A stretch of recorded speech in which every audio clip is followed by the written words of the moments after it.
Hai guys, selamat datang di channel Animanga Studio. Di video sebelumnya, kita diperlihatkan dengan perbincangan Rudeus dan Nanahoshi terkait keberadaan mereka di sini. Di video kali ini, gua akan menceritakan suatu adegan di daratan suci pedang dan persiapan Rudeus menuju pertarungan hidup dan mati. Namun sebelum kita mulai, gua mau ngingetin untuk subscribe dan nyalain loncengnya supaya kalian tidak ketinggalan video terbaru. Oke, tanpa banyak bacot, langsung saja kita menuju lanjutan ceritanya.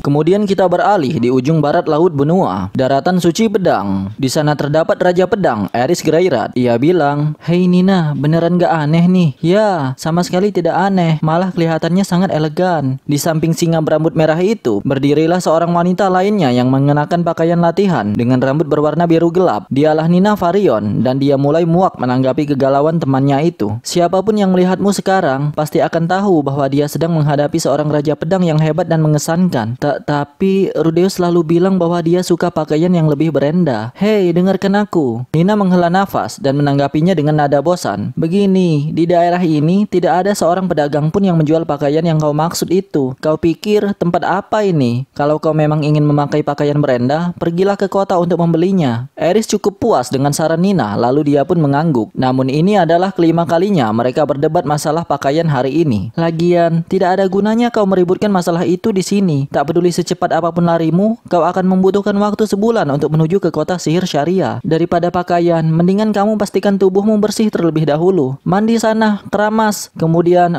semua pria pasti akan membenci wanita yang bau keringat. Rudeus tidak pernah sekalipun melihatku dengan tatapan jijik saat kami berpetualang bersama. Padahal waktu itu aku lebih berkeringat daripada saat ini. Itu artinya dia mesum. Mereka berdua terdiam setelah itu. Rambut mereka tertiup angin yang disebabkan oleh cuaca dingin ini. Ghislaine lama. Mungkin dia lama karena kebingungan memilih kuda. Ya, mungkin saja. Eris mengangguk saat mendengar kata Nina. Kemudian Nina bilang bahwa ia pernah mendengar beberapa rumor mengenai pacarnya seperti Rudeus telah membersihkan dungeon legendaris, mengalahkan Raja Iblis Abadi, bahkan bertarung melawan salah satu dari 7 kekuatan dunia. Eris pun menanggapi, "Itu benar. Rudeus memang menakjubkan. Rumor-rumor itu ada benarnya." Wajah Eris berubah menjadi sedikit cerah. Dia senang mendengar Rudeus telah berusaha keras untuk menjadi lebih baik, seperti halnya dirinya. Nina kembali bilang, "Namun, ada juga beberapa rumor aneh tentangnya." Eris membalas, "Apalagi, Rudeus Greirat adalah playboy cap duren. Dia suka bergonta-ganti pasangan." Senyum Eris menegang. Entah kenapa, sepertinya dia sangat kuat, sehingga bisa melakukan apapun sesuka hati. Tak beberapa lama kemudian, Ghislaine pun tiba. Di seberang sana, Eris bisa melihat wanita ras hewan itu datang bersama 4 kuda. Dialah Raja Pedang, Ghislaine Deduru dia. Di belakangnya, ada 2 wanita yang menuntun 2 ekor sisanya. Dialah Raja Air, Isolde Cruel. Sedangkan wanita terakhir adalah seorang nenek yang tak lain adalah Dewa Air, Raida Reya. "Maaf sudah membuat kalian menunggu." Sambil mengatakan itu, Ghislaine menempatkan kuda-kuda tersebut, kemudian mengemasi barang-barang Eris. "Kalian barusan bertengkar." Menanggapi pertanyaan Ghislaine, Eris mengerutkan dahinya sambil menuduh Nina, dan gadis itu hanya menanggapinya dengan mengangkat pundaknya. Setelah melihat itu, Ghislaine berbisik, "Ya,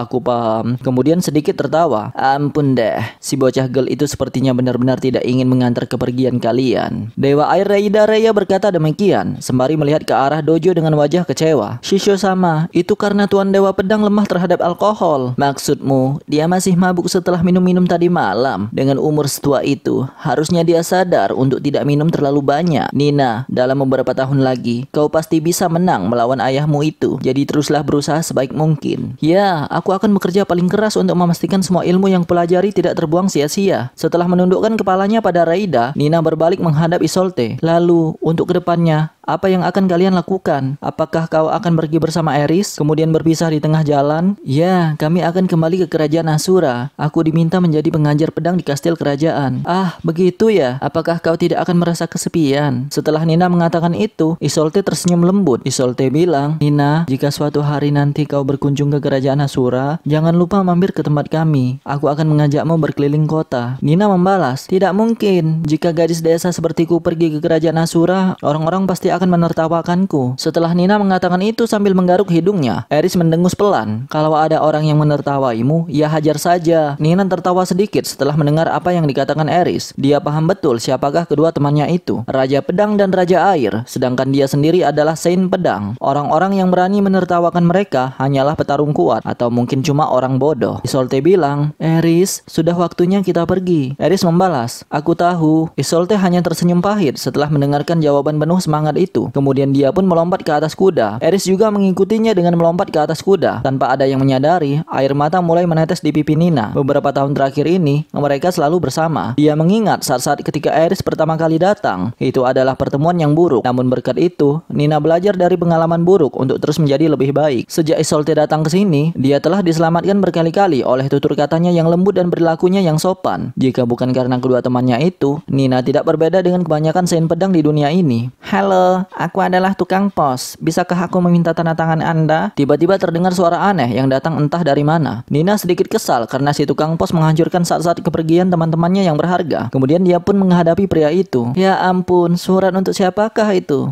Eris Boreas Greirat sama. Setelah mendengar itu, Eris mengangkat alisnya. Kemudian matanya terbelalak saat mendengar kalimat berikutnya dari Pak Pos. Dari Rudeus Greirat sama. Rudeus. Dia segera lompat dari kuda dan merebut surat tersebut dari tangan Pak Pos. Tunggu sebentar, tolong minta tanda tangannya. Kalau Anda tidak tanda tangan, maka aku tidak akan dibayar. Pria itu mengeluarkan semacam tanda terima dan papan dari dalam tasnya. Kemudian dia serahkan itu pada Eris. Eris mengambil papan itu, kemudian berpikir sejenak. Dia mengingat bagaimana cara membuat tanda tangan. Kemudian dengan tulisan tangan cakar ayam, dia menulis Eris Greirat. Setelah melihat surat-surat itu sebentar, dia mengangguk dan berkata, "Yosh, ya, terima kasih banyak atas kerjasamanya." Setelah pria itu berkata demikian, dia berpaling dan berjalan kembali ke utara. Eris segera mengambil suratnya tanpa memperhatikan si Pak Pos. Setelah membuka segelnya, dia menemukan surat-surat yang ditujukan pada Eris Boreas Greirat. Itu benar-benar tulisan tangan Rudeus. Ya ampun, Rudeus pasti sedang terburu-buru. Namaku bukan lagi Boreas. Dia pasti tidak tahu. Kemudian setelahnya, dia melihat Rudeus Greirat menulis dengan sangat teliti. Itu hanyalah tulisan di sampulnya. Lalu Eris menggunakan paku untuk membuka ujung surat tersebut. Namun, suratnya tidak juga terbuka. Dia menggigitnya dan coba menyobeknya 3-4 kali. Akan tetapi, tetap saja tidak mau terbuka. Lalu dia pun mulai memegang gagang pedang di pinggangnya. Setelah melempar surat itu ke udara, dia menghunuskan pedangnya. Dengan skill seorang raja pedang, Eris hanya memotong sedikit di ujung suratnya. Kemudian kertas itu pun jatuh kembali ke tangan Eris dengan kondisi terbuka. Lalu Eris menarik kertas yang tersimpan di dalamnya. Dengan ekspresi gembira, dia mulai membacanya. "Hei Eris, apa yang tertulis di sana?" Setelah Nina bertanya, Eris tidak menjawabnya sedikit pun. "Hei, jawab aku." "Diam." Dia menulis beberapa kata yang tidak aku pahami, jadi aku sama sekali tidak bisa membacanya. "Nina, kamu saja yang membacanya." Aku juga tidak pandai membaca." "Apa? Jika kau tidak bisa membaca saat diperlukan, maka kau akan berada dalam masalah." "Sombong sekali tuduhanmu itu. Kau sendiri juga tidak bisa baca kan?" Ketika mereka mulai beradu argumen, Isolde pun turun dari kudanya. "Ya, tenanglah sedikit. Aku akan membacanya untukmu." Eris dengan sopan memberikan surat itu pada Isolde. Isolde memindai halaman surat itu. Dia perlahan-lahan membacanya di dalam hati terlebih dahulu. Namun, wajahnya perlahan-lahan berubah suram. Apa-apaan orang ini? Apa yang dia tulis? "Eris, selama ini kau berusaha menjadi yang terbaik karena orang ini kan? Betapa menyedihkan. Melisama, tolong selamatkan anak malang ini." Setelah mengatakan itu, Isolde mulai berdoa ke langit dan melihat Eris dengan tatapan iba. "Aku tidak ingin menyinggung siapapun, tapi Eris, kusarankan jangan repot-repot pergi ke Sharia. Mendingan kau ikut bersama kami saja ke Asura. Kau tidak perlu menuruti perkataan pria jahat seperti orang ini." "Tidak apa-apa. Katakan saja apa yang tertulis di sana sekarang, atau ku hajar kau." "Aku mengerti. Sekarang, dengarkan baik-baik. Inilah yang tertulis di surat ini. Yang terhormat Eris sama. Ini Rudeus Greirat. Sudah 5 tahun berlalu semenjak terakhir kali kita berpisah. Apakah kamu masih mengingatku? Di saat malam bersamamu, di dalam hati, aku bersumpah untuk selalu bersamamu sampai akhir hayat. Namun ketika aku bangun keesokan paginya, kau sudah tidak ada. Saat itu, kehilangan dan keputusasaan membuat hatiku jatuh dalam kegelapan. 3 tahun berikutnya, hidupku hanya dipenuhi dengan rasa sakit, sedih dan kehampaan. Meskipun begitu, tentu saja aku tidak menyimpan dendam terhadapmu. Alasanku mengirim surat ini adalah karena ada seseorang yang memberitahuku betapa dalamnya perasaanmu padaku. Awalnya aku berpikir bahwa kau benar-benar ingin memutus hubungan denganku, kemudian melanjutkan petualangan seorang diri. Namun, orang ini memberitahuku bahwa itu semua hanyalah kesalahpahaman, dan kamu masih mencintaiku seperti sedia kala. Saat ini, aku sudah punya 2 istri. Keduanya pernah menyelamatkanku ketika aku mengalami masa-masa tersuram dalam hidupku. Aku tahu, aku tidak pantas mengatakan ini. Namun kalau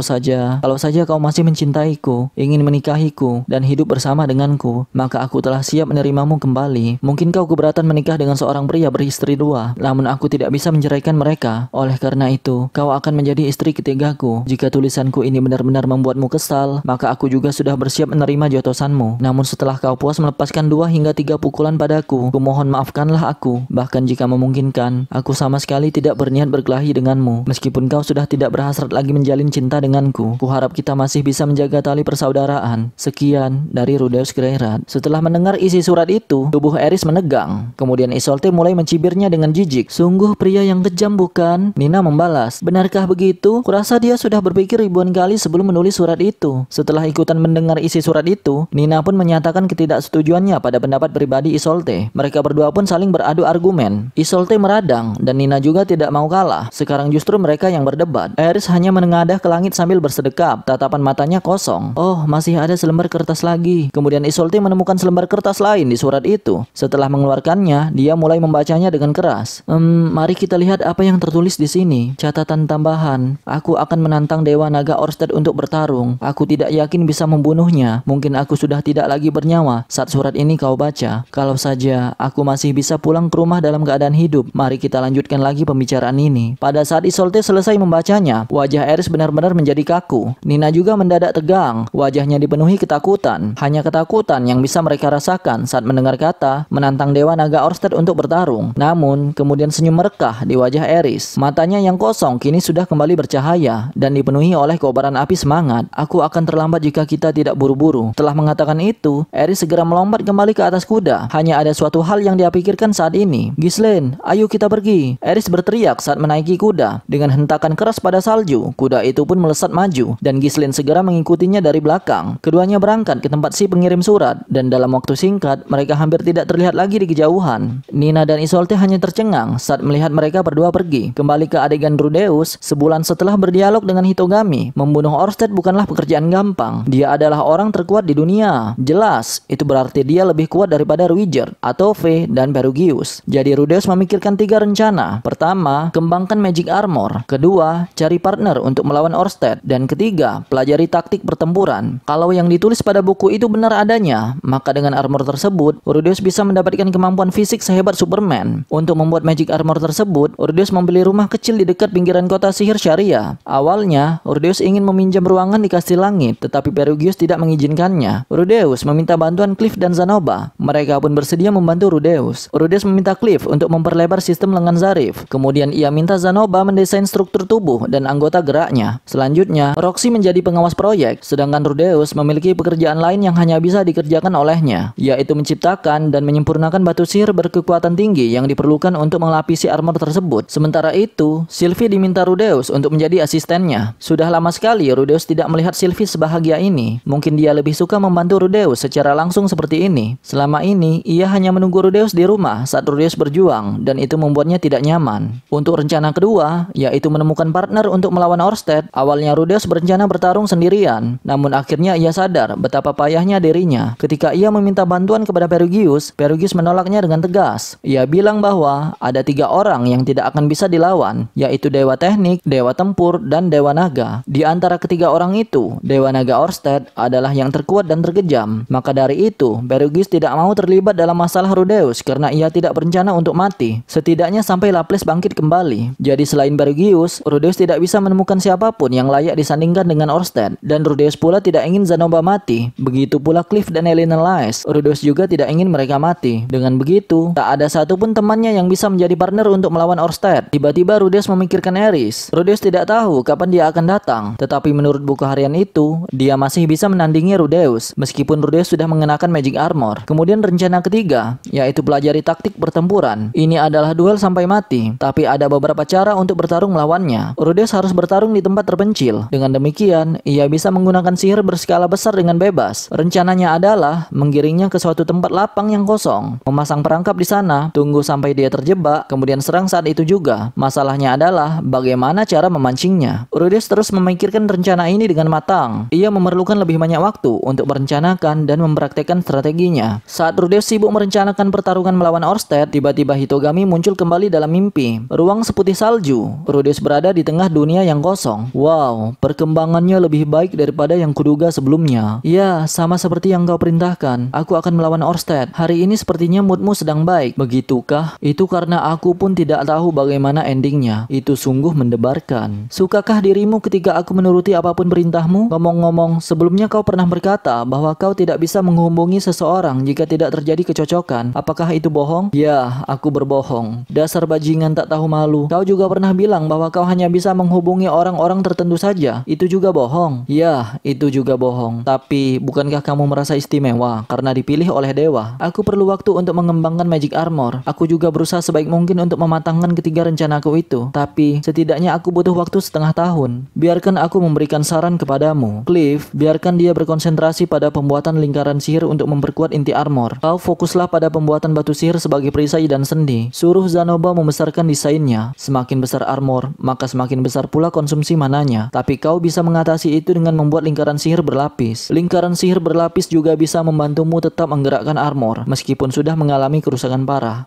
Kamu kok mendadak pintar? Tentu saja, aku Hitogami. Aku tahu banyak tentang baju zirah dewa tempur, jadi aku bisa memberimu saran. Bagaimana taktikku? Apakah armor, jebakan, dan serangan mendadak cukup untuk mengalahkannya? Ya, kau punya kapasitas mana setara Lapis. Jika kau berusaha sebaik mungkin, maka siapa tahu kau bisa mengalahkannya. Tidak bisakah kau memberiku saran untuk membuatku menang? Kalau begitu, carilah sebuah alat sihir, yaitu alat sihir yang bisa menembak saat kau berikan mana padanya. Alat sihir tipe seperti itu cukup umum dijual. Bagi penyihir biasa, alat sihir itu punya batasan. Tapi bagimu, kau bisa memberikan mana sebanyak yang kau suka, seolah tanpa batas. Seperti halnya lengan buatan Zarif, ciptakanlah alat sihir yang hanya bisa dipakai oleh orang yang mempunyai mana berlebih sepertimu. Seperti yang kau perintahkan, aku akan membunuh Orsted. Tetapi sebelum itu, izinkan aku bertanya satu hal lagi. Apa itu? Begitu aku membunuh Orsted, jangan pernah ganggu aku dan keluargaku lagi. Berjanjilah padaku. Baiklah, ini adalah janji. Aku bersumpah dengan namaku sebagai Hitogami. Jika kau berhasil menang melawan Orsted sehingga nyawaku tidak lagi terancam, maka aku akan meninggalkanmu dan tidak lagi menghubungimu. Aku tidak akan lagi mengganggumu, istrimu, orang tuamu, adik perempuanmu, anakmu, dan keturunanmu. Sebulan telah berlalu sejak mimpi itu. Sesuai dengan saran Hitogami, mereka pun membuat magic armor dengan ukuran yang lebih besar, yaitu setinggi 3 meter. Kira-kira sebulan lagi pasti rampung. Rudeus mesti berterima kasih kepada Hitogami. Berkat sarannya, mereka lebih cepat dalam menciptakan magic armor ini. Sungguh ironis, magic armor yang awalnya dikembangkan oleh si kakek untuk melawan Hitogami, kini justru komplit atas saran dari Hitogami. Di sisi lain, Rudeus akan membeli alat sihir, dan Roxy membantu memilihnya. Seperti yang disarankan Hitogami, Rudeus akan memilih alat sihir yang bisa menembak. Rudeus mendapat inspirasi. Bagaimana jika ia membeli alat sihir ini lebih banyak? Kalau Rudeus mempunyai 10 alat, kemudian ia rakit menjadi 1, maka ia bisa menembakkan 10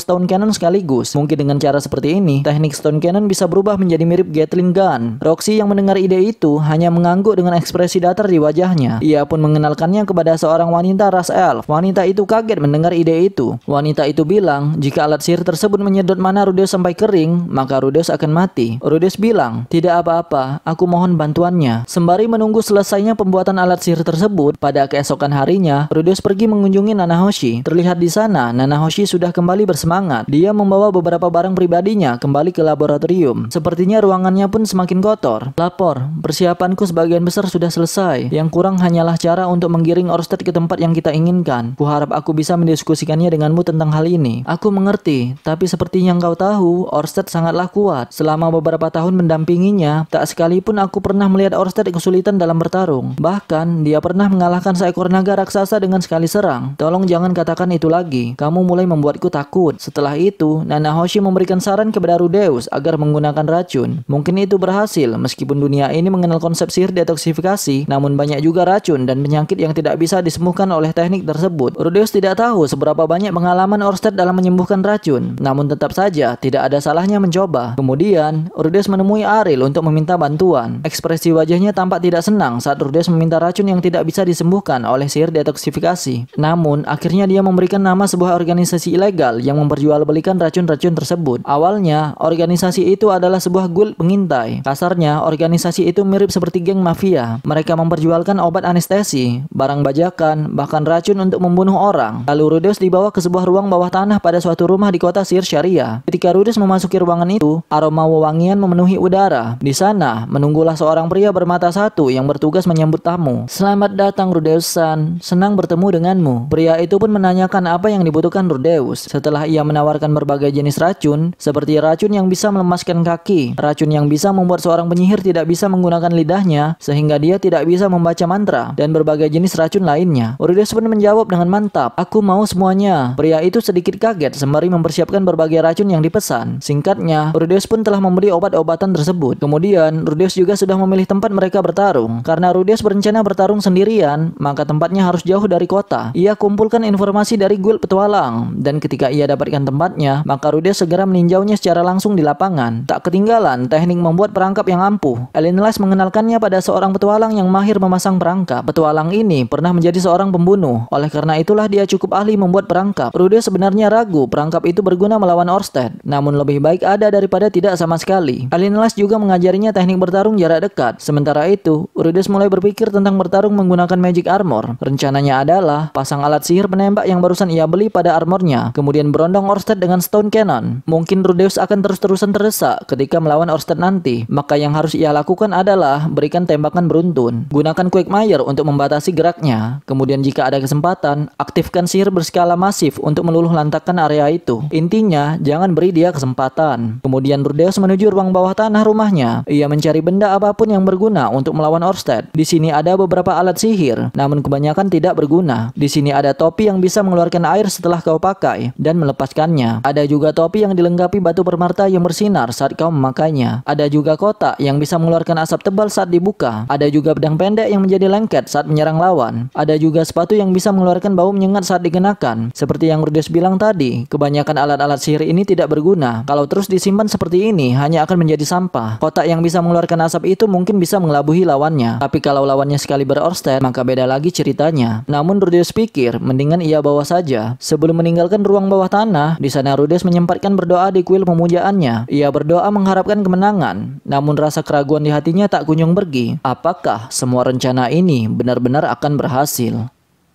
Nah, itulah rangkuman cerita volume 16 part yang ketiga. Video berikutnya, gua akan membahas persiapan Rudeus yang telah selesai dan akan melakukan pertarungan hidup mati melawan Orsted. Apakah semua rencana Rudeus akan berhasil? Banyak cerita yang tidak dijelaskan di anime dan manganya loh. Maka dari itu, kalau males baca web novelnya, pantengin terus channel ini dengan subscribe dan hidupkan notifikasinya. Oke, sekian dari saya. Terima kasih guys.